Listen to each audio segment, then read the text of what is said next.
సందర్భంలో అందరూ సమన్వయంతో పనిచేస్తే తప్పకుండా కొంత మనకు న్యాయం జరుగుతుందని చెప్పి కూడా మీ ద్వారా తెలియపరుస్తున్నా అధ్యక్ష. అదేవిధంగా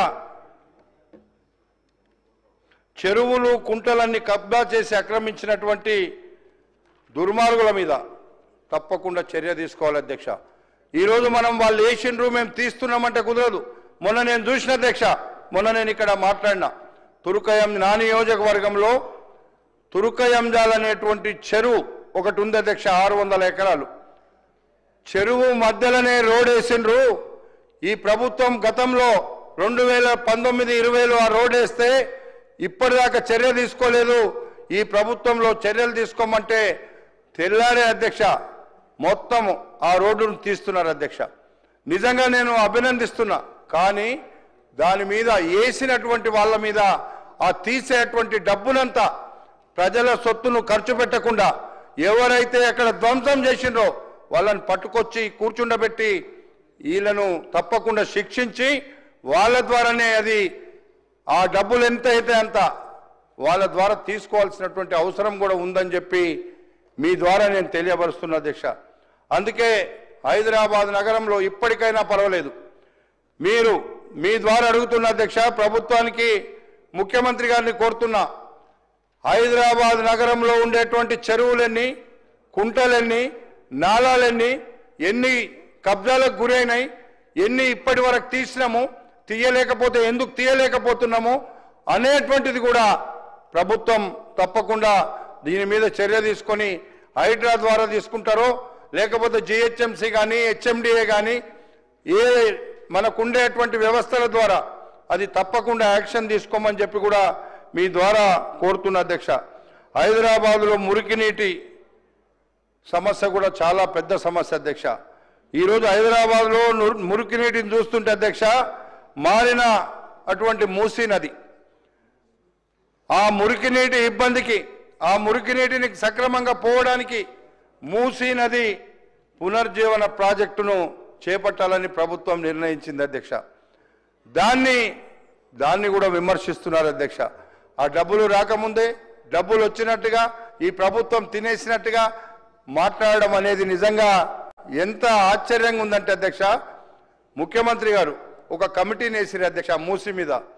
మేము సౌత్ కొరియాకు ఆ రోజు సౌత్ కొరియాకు ఇద్దరు మంత్రులు మిగతా ఆఫీసర్లు అందరూ కలిసి అసలు అక్కడ అంత అభివృద్ధి జరిగింది, మనం ఎందుకు చేయకూడదు అనేటువంటి ఒక ఉద్దేశంతో ముఖ్యమంత్రి గారు సౌత్ కొరియాకు కూడా ఈ మూసీ యొక్క పునర్జీవన ప్రాజెక్టును ఎట్లా చేపట్టాలో చేయాలనేటువంటి ఉద్దేశంతో చేసిన కార్యక్రమం అధ్యక్ష. అది మీ దగ్గరే మొదలవుతుంది. మూసీ నది మీ దగ్గర మొదలై నల్గొండ జిల్లా వరకు ఉంది అధ్యక్ష. నిజంగా మనమేమో ఇక్కడికి వెళ్ళి మొత్తం మీదికెళ్ళి నీళ్లు పోతుంటే ఉండేట మూసీ పోయేంత దూరం కూడా ప్రజలు ఎవరు సంతోషంగా లేరు అధ్యక్ష. ఆ మూసీ పరివాహక ప్రాంతం అంతా కూడా అస్తవ్యస్తంగా ఉండి అక్కడ ఈగలు, దోమలు, ఈ మురికి నీరంతా కూడా అందరూ కలిసి అక్కడ ఉండేటువంటి రెండు పక్కల ఉండేటువంటి కాలనీలు, హైదరాబాద్ మీ దగ్గరికి వెళ్ళి మొదలు పెట్టుకుంటే కనీసం ఈరోజు Nagole, Bandlaguda, outer ring road వరకు ఎక్కడ కూడా నిలబడే పరిస్థితి ఉండదు అధ్యక్ష. అలాంటి యొక్క మూసీని ప్రక్షాళన చేసి ఈ నీళ్ళన్ని పోయి నల్లగొండ జిల్లాలో కూడా వాళ్ళు కూడా ఎంతో బాధగా, మేము చాలా సందర్భాల్లో ముఖ్యమంత్రి గారితో మంత్రులతో మేము కూడా పోయినాం అధ్యక్ష. చాలా ఇబ్బందిగా ఉన్నటువంటి పరిస్థితి ఉంది. మూసీ యొక్క ప్రక్షాళన 100కి 100 ఎవరు వద్దన్నా కాదన్నా అది చేసి తీరాల్సినటువంటి అవసరం ఉందని చెప్పి మీ ద్వారా నేను మనవి చేస్తున్నా అధ్యక్ష. హైదరాబాద్ నగరం బాగుండాలి అంటే ఏ ఒక్కటో చేస్తే ఏదో 4 రోడ్లు వేసినంత మాత్రాన బాగుపడదు అధ్యక్ష. ఇదంతా కూడా హైదరాబాద్ నగరం బాగుపడాలంటే రేపు ఫ్యూచర్ సిటీ రావాలి, మూసీ నది పునర్జీవన కార్యక్రమం జరగాలి. అప్పుడే హైదరాబాదు ఏదో మంచి, కనీసం పూర్తిగా మంచి నగరం కాకుండా ఒక నివసించే నగరంగానన్నా ఉండడానికి వీలుంటుంది.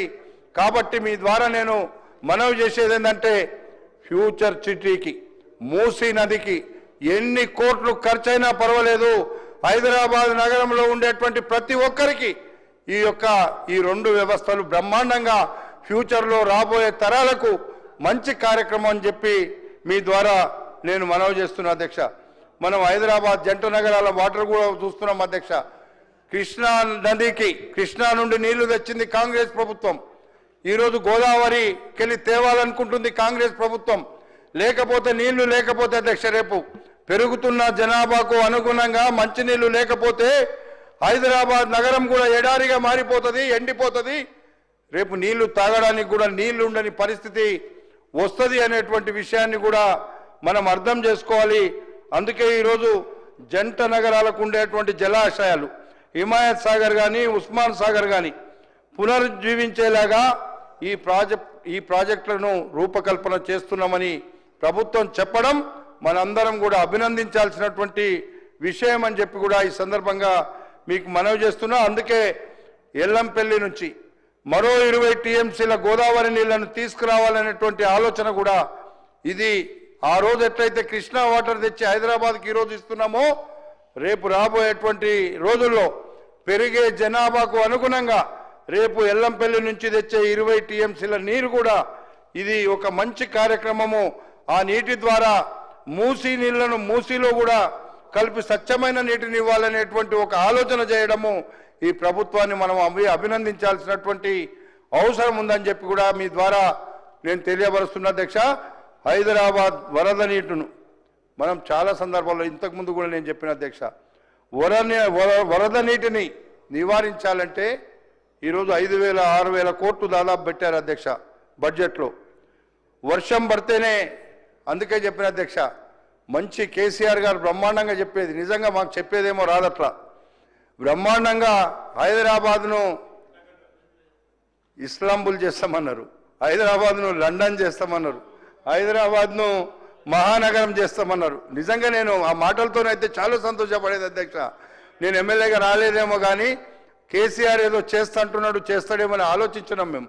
కానీ 10 సంవత్సరాల్లో చెప్పిన ఒక్క మాట కూడా నిలబెట్టుకోలేనటువంటి పరిస్థితి ఉంది అనేటువంటి మాట మీ ద్వారా తెలియపరుస్తున్నా అధ్యక్ష. అందుకే దేశంలో ఎక్కడ లేని విధంగా అద్భుతమైనటువంటి గాంధీ సరోవర్గా హైదరాబాద్లోని బాపుఘట్ను అభివృద్ధి చేయాలనేటువంటి ఆలోచన అధ్యక్ష. నిజంగా బాపు గారు ఉన్నారే కాబట్టి మనం ఇక్కడ స్వాతంత్రంగా మాట్లాడగలుగుతున్నాం, స్వాతంత్రంగా ఉండగలుగుతున్నాం. గాంధీజీ తెచ్చినటువంటి స్వాతంత్రం కోసం ఆయన చేసినటువంటి కృషిని అందరము ఎప్పుడు తరతరాలు గుర్తుండే విధంగా ఆ బాపుఘట్ను నిర్మించాలనేటువంటి ఆలోచన కూడా అధ్యక్ష ఎవరు చేయలేదు. ఈరోజు మన ముఖ్యమంత్రి మన ప్రభుత్వం చేసింది కాబట్టి దీన్ని కూడా మనందరం కూడా స్వాగతించాలనేటువంటి మాట మీకు ఈ సందర్భంగా మనవి చేస్తున్నా అధ్యక్ష. ఉస్మానియా హాస్పిటల్ అధ్యక్ష, హైదరాబాద్ నగరానికి సంబంధించి మీ అందరికి సంబంధించే ఇవన్నీ చెప్తున్నా అధ్యక్ష. ఉస్మానియా హాస్పిటల్ ఎలా ఉంది అధ్యక్ష? నేను చదువుకునే రోజుల్లో ఉస్మానియాకు పోతే బ్రహ్మాండంగా ఉండేది. ఉస్మానియా హాస్పిటల్ అంటే అప్పుడు ప్రైవేట్ హాస్పిటల్స్ లేకుండే. అప్పుడు ఎవరు పోయినా, ఎంత పెద్దోళ్ళు పోయినా, ఎంత గొప్పలు పోయినా, ముఖ్యమంత్రులు మంత్రులు పోయినా ఉస్మానియాలనో లేకపోతే గాంధీలనో లేకపోతే నిజాంలనో పోయి ట్రీట్మెంట్ చేసుకునే వాళ్ళు అధ్యక్ష. కానీ ఈరోజు మీరు ఎప్పుడైనా పోయినరో లేదో, నేను ఒక 2 సంవత్సరాల కింద ఉస్మానియాకి పోయిన అధ్యక్ష. అసలు నిలబడడానికి అక్కడ 1 నిమిషం కూడా ఉండలేని పరిస్థితి దాపురించింది అధ్యక్ష. అక్కడ నిలబడితే అసలు మనం ఎక్కడున్నామో, ఏదో చెత్త కుప్పలలో ఉన్నామా, హైదరాబాద్లో తీసుకొచ్చిన చెత్తంతా వేసిన జాగాలు ఉన్నామా అనేటువంటి విధంగా ఉస్మానియా హాస్పిటల్ తయారైంది అధ్యక్ష. అందుకే ఉస్మానియా హాస్పిటల్ను గోషామాల్లో కొత్తగా నిర్మించాలనేటువంటి ఆలోచన మరి మంచి ఆలోచన కదా అధ్యక్ష. మనందరం అభినందించాల్సినటువంటి అవసరం ఉంది. ఈరోజు హాస్పిటల్స్ ఈరోజు నిజంగా ఒకప్పుడు ఇన్ని హాస్పిటల్స్ అవసరం లేదు అధ్యక్ష. మరి ఎందుకో మనం చూస్తున్నాం. అప్పుడు 60 ఏళ్ళ తర్వాత హాస్పిటల్కి పోతే అది చాలా ఏదో గొప్పగా ఆలోచించేది, నిజంగా హాస్పిటల్ పోయిన రావిళ్ళని. అప్పుడు ఇళ్లలోనే వైద్యం చేసుకొని మన వాళ్ళు మనల్ని బతికిచ్చారు అధ్యక్ష. కానీ ఈరోజు పరిస్థితి చూస్తే ఇళ్లలో ఉంటే ఎవడు బతకడు, హాస్పిటల్కి పోతేనే బతికే పరిస్థితి వచ్చింది. మనము ఎంత మంచి ఆహారం తిన్నా, ఎంత జాగ్రత్తగా ఉన్నా ఉండేటువంటి పొల్యూషన్ వల్ల, మనం నివసిస్తున్నటువంటి ప్రాంతాల్లో ఉండేటువంటి పొల్యూషన్ వల్ల మన గ్రామాలకు హైదరాబాదుకు తేడా కూడా ఉంది అధ్యక్ష. గ్రామాలలో ఉంటే కొద్దిగా మంచి గాలి నీళ్లు దొరుకుతాయి. హైదరాబాద్లో ఉంటే పొల్యూషన్లో బతికే పరిస్థితి ఈరోజు ఉన్నాం. అందుకే ఈరోజు ఉస్మానియా హాస్పిటల్లో అక్కడ ఉండే పరిస్థితులను చూసి ఈ ప్రభుత్వం తీసుకున్నటువంటి నిర్ణయం చాలా మంచి నిర్ణయము, మంచి కార్యక్రమము. మనము ప్రభుత్వాన్ని అభినందించాల్సినటువంటి అవసరం ఉందని చెప్పి కూడా ఈ సందర్భంగా మీకు మనవి చేస్తున్నా.